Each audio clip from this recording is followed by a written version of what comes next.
Hey cats, and welcome to Cat Cart. Probably my favourite series ever is the 3D Mario series, and as a result, last year I managed to 100% every single 3D Mario game. And although the Mario franchise isn't considered that hard, there is definitely a few 3D levels that will cause you to rage quit. Today we're looking at the 10 worst offenders of this. All the mainline 3D games will be included. Now let's go.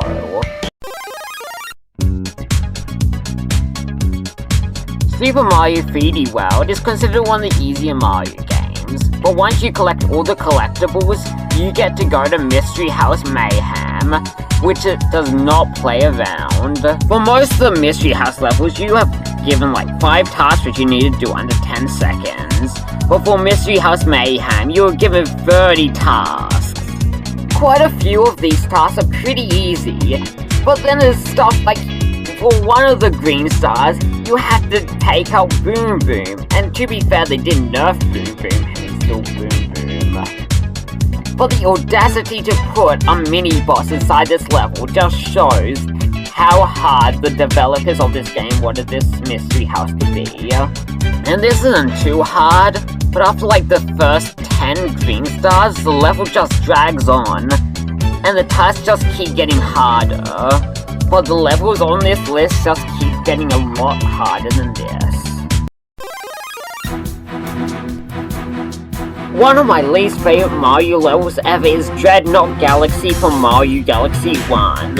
It's one of the last worlds that you unlock, and it starts out really hard and just keeps getting harder.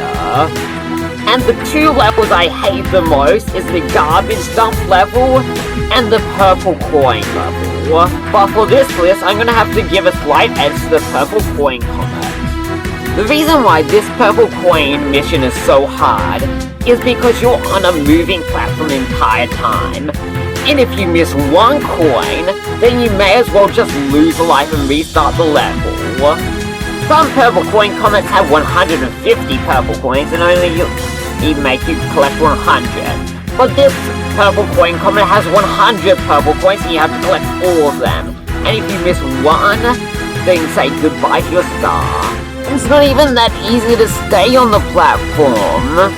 Later on in the level, you are going upside down, and at the very end, there's like hundreds of cannonballs getting shot at you.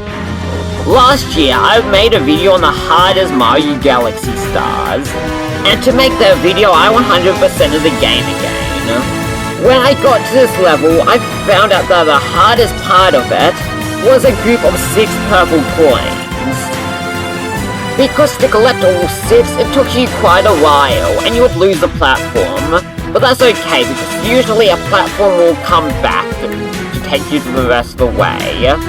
But the problem is that there's a cannon shooting multiple cannonballs at you. So if you get stuck on this platform, you have to dodge all these cannonballs while waiting for the platform. The only saving grace of this level is a 1-up you get at the start of the level. If it wasn't for that 1-up, this level might be even higher. Super Mario 64 was one of the first 3D platformers, and as a result of that, some of the levels are unintentionally hard because of the game's controls. But it doesn't matter what game 100 coins on Rainbow Ride is in, because it would still be hard. The first thing you do is get this ring of coins on this platform, and make sure you jump back on the carpet before it despawns, otherwise you'll be stuck on this platform. But step 2 is where it gets really annoying, because you need to get these blue coins from the blue coin switch. And to get them, you need a wall jump up there. But the problem is that Mario 64's wall jump is really bad. If you don't get these blue coins, then you may as well just lose a life. Well, I've heard some people say you don't need the blue coins, but I haven't done it without them. Then you have to complete the entirety of Rainbow Ride's red coin star. And then after you do that, you kill the Lakitu, collect some coins, and collect some of the coins in a circle, and then you can choose whether you want to do the parkour section or ride the carpets. And let's be real here, who actually wants to do the carpet section again, so we'll just go to the parkour section. It is also so easy to die in the parkour section, but if you manage to do it, you should get your star. But this star takes so long to do and it's so obnoxious, making it easily the hardest star in Mario 64. Here comes the sunshine, do-do-do-do, and I say, it's a form of torture. Starting off on Mario Sunshine levels, we have the notorious pachinko machine. When Mario Sunshine was in development, the GameCube was selling really badly, so they rushed Sunshine out to try and help this GameCube sales. Sadly, the GameCube sold really poorly still, and Mario Sunshine got really rushed, and some of the levels are really bad. And a great example of this is the pachinko machine. I'm pretty sure if Mario Sunshine wasn't in development for a bit longer, the pachinko machine might have been the best level in the game, but sadly that didn't happen. Look, another reason to hate the PS2. So when you jump into the pachinko machine, Mario gets pushed towards the middle. Do you have any idea how annoying this is? Like, this is one of the most annoying things about it. It just makes it impossible to do anything in the machine. The game punishes you so hard for missing a jump or anything. Not to mention that some of these red coins are in really annoying places. And even after all that, the shine spawns in the middle of the machine. This shine is really annoying, but it's nowhere near as annoying as the other Mario Sunshine signs. I hope you're not bored with Mario Sunshine yet, because we still have to talk about Yoshi's Food Adventure. The first thing you do in this level is get Yoshi a durian. And let me tell you, it would be more easy to get this Yoshi a bowl of caviar, a PS5, a 4-leaf clover, and Mario Kart 9 than getting this Yoshi a durian. Because to get the durian to Yoshi, first you need to get a durian out of this fruit machine, which is completely random, so you can spend like 10 minutes just trying to get a durian. And then you can't even pick up durians like the rest of the fruit, so you have to kick the durian to Yoshi. So after you get the annoying Yoshi, you have to use Yoshi's fruit juice to turn these fish into platforms or something. But this is pretty annoying, because Yoshi's jumps are really wonky, and sometimes the fish platforms don't even go where you want them to go, and sometimes you have to make really difficult jumps because the platform despawns. I've never done this the intentional way. I just use a banana and rocket storage to glitch through the cage. I don't usually hear people hate on this shine, but I think it's really hard. And now we probably have the longest level on this list, being the Long Journey's End from Super Mario Odyssey. Literally nothing you do on this level is easy, but here's literally everything you do here. You start by jumping from pole to pole, and sometimes you need to do wall jumps just to get to the top of the poles. And then you have to jump from these poles, and some of the poles move up and down, so you have to time your jumps. And then you need to jump for these platforms, which move in the opposite direction. And that's the easy part. Then you get to this section with the lava bubbles that you need to jump from pond to pond and try and get into this cannon. And then you have to platform up this tower with this onion thing. And then you get into this freezing water, and you have to dodge these fuzzies, which are pretty much impossible to get around. And then you have to do this wall jumping section with Yoshi. And then you have to follow this grass path with lasers coming at you. And then you have to do this parkour section with the boxes coming in. And then you have this fly on section. And then you have to do all the parkours on the forks. And then you have this section with the moving platforms, spinies, and these lasers that get activated when you throw a hat at it. Which means it's incredibly risky to try and kill the spines. And then you need to use a Pinocchio to make your way to the 2D section. And then you have this long Bowser section. If you manage to make it through all that, you get the moon. Like, seriously. There is a few things that make this level easier than other levels of this list though. The main thing that helps you is all the hearts that you can get. There are also a bunch of shortcuts you can take if you're good enough, but the only one that I could pull off while doing this level was the one with the ion that you can do to skip the fourth section. If this level was like other Mario levels and you only had one hit point, then it might have just been first on this list. But as it is, it's still not the hardest Mario Odyssey moon. Oh no. Look, have you ever been annoyed about somebody and wanted to get revenge? Well, next time that happens, get them to play Super Mario Odyssey's Hero on the Beach in the Seaside Kingdom. So look, there's a volleyball minigame in the Seaside Kingdom, and you get a moon for completing 15 volleys in it, which is pretty easy. So how many volleys do you need to get for the next moon? 50 maybe? 80? 100 volleys! What? It's at Nintendo. So let's get this straight. You're just passing a volleyball to this dumb snail, and the volleyball progressively gets faster. The starting pace is pretty good, but then it gets so fast that you have no time to think, or you're pretty much just throwing Cappy and predicting where the ball's gonna drop. One of the reasons why I hate this moon so much is because I'm pretty good at 3D Mario games, so I'm good at platforming games. But this has nothing to do with platforming, which I mean is fun. But it's so hard, so why would anybody want to practice this to become good at this dumb minigame? And the level is such a drag. Every time you miss the ball and lose, you have to restart the entire thing, and it just takes forever, and you're gonna die a lot. At least as every other level on this list, it is kind of varied. But the only interesting thing that happens in this is the ball becoming faster. And when you get up to like 80 or something, the ball's going so fast, and you're just stressing. When I was beating this moon for the first time, I died on both 98 volleys and 99 volleys.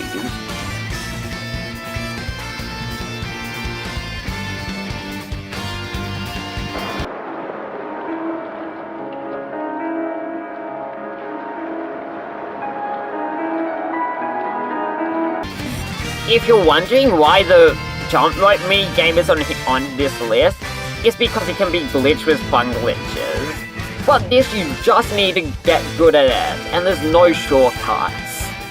This might just possibly be my least favorite level on this list. And now it's time to talk about my least favorite 3D Mario game, Super Mario 3D Land.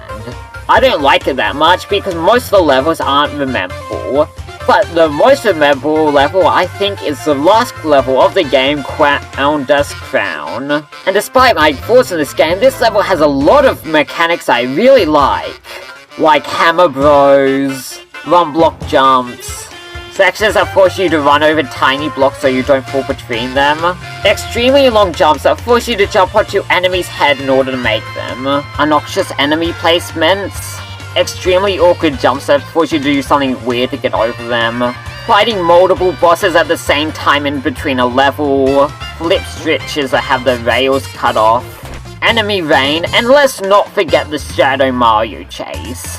Literally every trait that people hate in Mario games you'll find here. I personally don't think these sections are as hard as the sections in Long Journey's End, but at least there they were extremely generous with hearts, but this level has no power-ups and no checkpoints. Although in honesty, this might be the level I played the least on this list. Although to be fair, it was the last 3D Mario game I 100%ed, and I got pretty good since I beat Mario 64. But there's no way this game could compete with what its sequel had in store. If you didn't know, Crown's Crown and Long Journey End is a form of level that Nintendo likes to put at the end of Mario games, to give the player a challenge after they 100% of the game. Champions Vote is the first one of those I played, and I found it extremely hard. And even coming back to it, I still find it really hard. In fact, it's so hard that I can't even pinpoint the hardest point of the level. So you start by running across these blocks. The only problem is that Peach and Rosalina, aka the only two viable characters for this game, aren't fast enough to run over that gap. So what you actually need to do, if you're playing as Rosalina, is long jump, spin dash, and jump off the charging Chuck's head. And then for the second section, you need a long jump off the charging Chuck's head again, wall jump, and then dive to the platform. And then you have a B block section. And what I like to do here is abuse Rosalina's spin dash as much as possible. And then you have this section where you need to take out all the magic Koopas, but the blocks you're standing on falls if you stand on them for too long, and there's fire bars. But if you're good enough, you should be able to complete this section in no time. And after you complete that, you get taken to this section with fuzzies, moving platforms, and swinging claws. Now, when I do this section, I can't be bothered to do the start of it. So what I do is long jump to the platform the Piranha Plant is on, take it out, and then long jump to this platform. That's really the only shortcut you can take when doing this section, but pro tip, take your time. So the next section is a wall jumping section where you need to jump up this wall with these ant things climbing up and down. And I generally don't know how you do that, so what I like to do is use Rosalina's spin dash to take out all the ants. And then you need to jump on these Piranha Plants and then dive onto the platform, and I do not know how you do this without dives in the original Wii U version. And then you have to swim with this bubble. And for the final section, you're on these boost panels with lasers coming towards you, trying to collect key coins. And you're supposed to do this without any power-ups and only with 1 hit point. And there's no checkpoints. Although this is probably my favourite level on this list, as it's really fun to speedrun once you get good at it. But seriously, I'm pretty sure you need muscle memory to be able to do this. And I don't think I'll be able to do this with any other character outside of Rosalina. Like, I can understand using Luigi, but who could actually do this while playing as Mario or Toad, especially without items? Okay, I don't care if you've beaten Dark Souls 100% of Mario Lost Levels or beaten the original Ninja Gaiden games. If you can beat champions over as Toad, you are the most gamer of gamers. The only reason why this level isn't first is because it takes skill to complete, and the mechanics aren't completely broken. Wait, before we get to number 1, let's look at some honourable mentions. Cat, what is the point of hyping up first place if we already know it is going to be the perfect run? Starting off our honourable mentions, we have the Watermelon Festival from Mario Sunshine. This level can be really frustrating, as you need to kick the biggest watermelon, aka the watermelon that is furthest away from the Pionta, to the store with the giant blender. Although pretty hard and very annoying, I've seen people do this on like their first attempt, so. And then for Mario Galaxy, we had Dreadnought's Galaxy's garbage dump level. This can be really annoying, as you need to explode all this trash in half a minute. And that might sound like a lot of time, but it's not enough time in order to do this level precisely. We also have the Dark Side from Mario Odyssey. This is a place where you refight the Doodles, but now you have moon physics. You also don't get any checkpoints or any lives. This level took me for ages to beat when I was first playing this game, but that was mainly because of Joy-Con drift. And finally we have the perfect run for Mario Galaxy 2. I really don't get the fastest level, I beat it in 1 day, so get good. The thing is about this level is that none of the sections are really hard. And even if the sections were hard, you already played the ultimate test, which is pretty much just this level except you have 3 hit points. It seems like the only reason why people find this hard is because they get anxiety from having 1 hit point and going through such a long level. Well, get good. Oh no. Not only is this the hardest 3D Mario level, but it might just be the hardest Mario level ever. In fact, it might just be the worst design level in any video game. Of course, I'm talking about Super Mario Sunshine's Lily Pad ride. I mean, even getting to this level is a drag. And I don't just mean collect all shines and blue coins. No. So the pipe to access this level has some paint that you need Yoshi to destroy for you. The only problem that this pipe's on an island surrounded by water. And because in this game Yoshi's paint, Yoshi can't go on water. So what you're supposed to do is get Yoshi onto a boat, wait 10 years, and jump onto the pillar, which is pretty cool and is a pretty awkward jump. And then wait 10 more years for a boat to come, and then wait 10 extra years to get to the island. Like, who thought of this? The person who did should get a medal for the dumbest criteria to access a level. And we're not even to the level yet. So basically, in this level, you're riding on a lily pad and trying to collect red coins over a poison river. And you can control the lily pad in quotation marks with your flood. I mean, seriously, the red coins are so out of the way as well. But at least the game was generous enough to give you a pipe at the end of the level, so you don't have to worry about your one-up. A pipe that takes you back to the hub world, so you have to do the whole Yoshi thing again. I have never done this level the intended way. So instead what you want to do is run against this wall with Yoshi, and then continuously jump until you get into the floor of the ocean. And then when you're in the lily pad ride, you need to use flight at the end of the level to hover into the waterfall. Then jump to get the red coins, but if you jump too high, then you'll get killed by the poisonous water. And then blast it when you're at the start of the stage to get out of the water, and then ride the lily pad back to the end of the level and collect your shine. I mean, this seriously is the hardest, worst designed, and most annoying Mario level ever. Well, those were some annoying levels. Anyway, if you enjoyed the video, I would really appreciate it if you like, comment, and subscribe. And if you're hyped for the next big Mario game, hit that bell for notifications. Well, I guess now I've 100%ed every single 3D Mario game, it's time to move on to the 2D Mario games. And you know, I haven't even been in the main campaign in Super Mario Bros. The Lost Levels. Well, I guess I should start there. See you all next time.